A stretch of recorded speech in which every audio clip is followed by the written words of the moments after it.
श्री शिवाय नमस्तुभ्यम। भोलेनाथ की कृपा आप सभी भक्तों पर हमेशा बनी रहे। आइए आज सुनते हैं शनि देव की कथा। तो एक बार प्रेम से बोलिए शनि देव महाराज की जय हो, शंकर भगवान की जय हो। एक बार सूर्य, चंद्रमा, मंगल, बुध, बृहस्पति, शुक्र, शनि, राहु और केतु इन 9 ग्रहों में विवाद होने लगा कि हम सब में से बड़ा कौन है। सभी अपने आप को बड़ा समझते थे। उन लोगों का विवाद काफी बढ़ गया और वह किसी फैसले पर न पहुंच सके तो देवराज इंद्र के पास गए और उनसे निवेदन किया कि हे देवराज, आप हमारा न्याय करके बताएं कि हम 9 ग्रहों में से सबसे बड़ा कौन है। सभी अपने आप को बड़ा समझते थे। उन लोगों का विवाद काफी बढ़ गया और वह किसी फैसले पर न पहुंच सके तो देवराज इंद्र के पास गए और उनसे निवेदन किया, हे देवराज, आप हमारा न्याय करके बताएं कि हम 9 ग्रहों में से सबसे बड़ा कौन है। ग्रहों की बात सुनकर इंद्र घबरा गए। बोले, मुझ में इतना सामर्थ्य नहीं है जो मैं किसी को छोटा बता सकूं। मैं इस मामले में कुछ नहीं कह सकता। हाँ, मैं एक उपाय अवश्य बता सकता हूँ। इस समय मृत्यु लोक में विक्रमादित्य का राज्य है। वह दूसरे के दुखों को दूर करने वाले हैं, इसलिए तुम्हें उनके पास जाना चाहिए। देवराज इंद्र की बात सुनकर सभी ग्रह महाराज विक्रमादित्य के पास गए और सारा किस्सा सुनाया। ग्रहों की बात सुनकर महाराज विक्रमादित्य सोचने लगे कि किसको छोटा बताऊं। काफी देर तक विचार करने के पश्चात उन्होंने एक उपाय सोचा। सोना, चांदी, कांसा, पीतल, रांगा, जस्ता, अभ्रक, लोहा आदि 9 धातुओं के 9 आसन बनवाए और उनको क्रम अनुसार बिछा दिया। सोने का सबसे आगे और लोहे का सबसे पीछे। इसके बाद राजा ने ग्रहों से कहा, आप सब अपने आसनों पर बैठ जाइए। जिसका आसन सबसे आगे है उसको सबसे बड़ा और जिसका सबसे पीछे है उसको सबसे छोटा समझिए। क्योंकि लोहे का आसन सबसे पीछे था, इसलिए शनि देव ने समझ लिया कि राजा ने मुझे सबसे छोटा बता दिया है। उन्होंने कहा, राजा, तू मेरे पराक्रम को नहीं जानता। सूर्य एक राशि पर 1 महीना, चंद्रमा 2.25 दिन, मंगल 1.5 महीना, बृहस्पति 13 महीने, बुध और शुक्र 1-1 महीना तथा राहु और केतु उल्टे चलते हुए केवल 18 महीने केवल एक राशि पर रहते हैं। किंतु मैं एक राशि पर 30 महीने तक रह सकता हूँ। जब श्री रामचंद्र जी पर 7.5 आई थी तो उनको वनवास हो गया और रावण पर आई तो भगवान श्री रामचंद्र जी ने सेना लेकर लंका पर चढ़ाई कर दी और रावण के पूरे कुल का नाश कर दिया। इसलिए राजा, अब तू तनिक सावधान रहना। शनिदेव की बात सुनकर राजा विक्रमादित्य बोला, जो कुछ मेरे भाग्य में लिखा होगा सब देखा जाएगा। इसके पश्चात अन्य ग्रह तो बड़ी प्रसन्नता के साथ और शनिदेव क्रोध से भरकर विक्रमादित्य के दरबार से उठ अपने अपने स्थान को रवाना हो गए। कुछ समय के पश्चात जब महाराज विक्रमादित्य पर 7.5 आई तो शनि ने व्यापारी का रूप धारण करके अनेक तरह से सुंदर घोड़ों के साथ महाराज विक्रमादित्य की राजधानी पहुँचे। राजा ने व्यापारी के पास आकर उन दोनों को देखा और उनमें से एक सुंदर घोड़े को पसंद किया और सवारी के लिए उस पर चढ़ा। बस राजा के उस पर चढ़ने की देरी थी कि वह हवा हो गया और जंगल में राजा को गिराकर अदृश्य हो गया। अब राजा जंगल में मारा मारा फिरने लगा। भूख और प्यास ने भी उसको बेहद सताया। इतने में कहीं से एक ग्वाला आ निकला। उसने राजा को पानी पिलाया। पानी पीने के पश्चात राजा ने ग्वालों से नगर का मार्ग पूछा। ग्वाले ने राजा को सीधा रास्ता बता दिया। राजा शहर में पहुंचा और सेठ की दुकान पर जाकर बैठ गया। सेठ ने जब उसका नाम ग्राम पूछा तो राजा ने कहा, मेरा नाम बीका है और मैं उज्जैन का रहने वाला हूँ। सेठ ने उसे कुलीन मनुष्य जानकर जल आदि पिलाया। सेठ की दुकान पर उस दिन अधिक बिक्री हुई। इससे सेठ राजा को एक भाग्यवान पुरुष समझकर भोजन के लिए अपने घर को ले गया। भोजन करते समय राजा ने देखा कि एक सोने का हार खूंटे के साथ लटक रहा है और खूंटी हार को निगल रही है।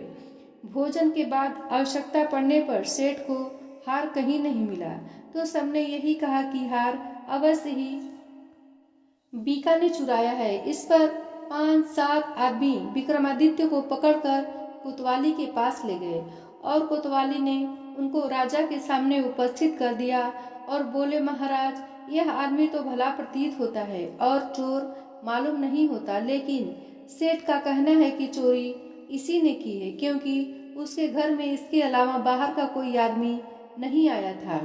इस पर राजा ने आज्ञा दी, महाराज विक्रमादित्य के हाथ पैर काट कर चौरंगिया किया जाए।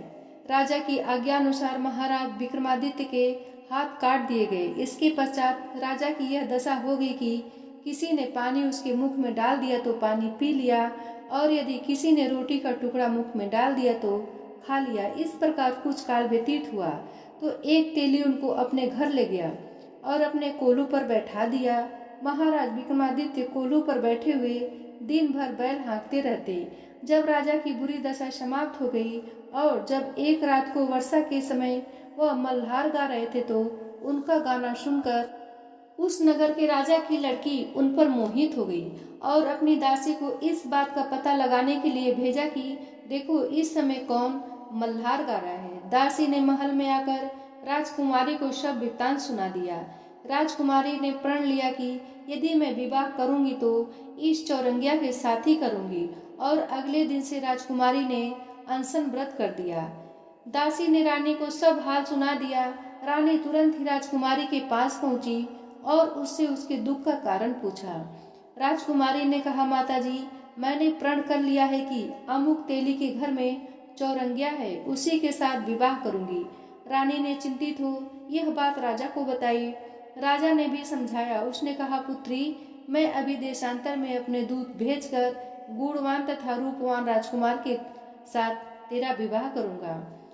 जो बात तुमने सोची है यह तुम जैसी राजकुमारी को शोभा नहीं देती। इस पर राजकुमारी ने कहा, पिताजी, यदि आप इस संबंध में अधिक कुछ कहेंगे तो मैं अपने प्राण त्याग दूंगी, परंतु दूसरा वर नहीं करूंगी। राजा ने उसी समय तेली को बुलाकर कहा, तेरे घर में चौरंगिया है, मैं उसके साथ लड़की का विवाह करना चाहता हूँ। तेली ने कहा, महाराज, यह कैसे हो सकता है?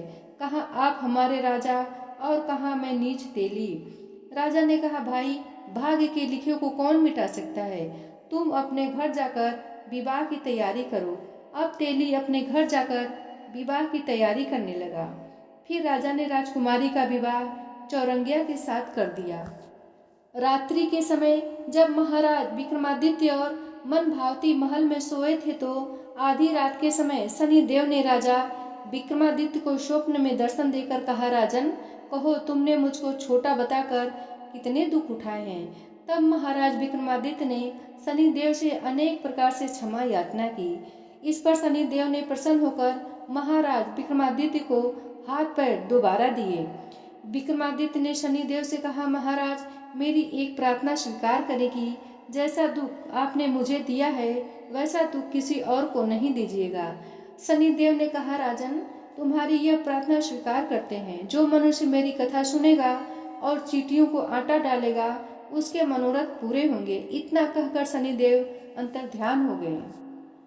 प्रातःकाल जब राजकुमारी मनभावनी की आंख खुली तो उसने महाराज विक्रमादित्य के हाथ पैर देखे तो आश्चर्यचकित रह गई।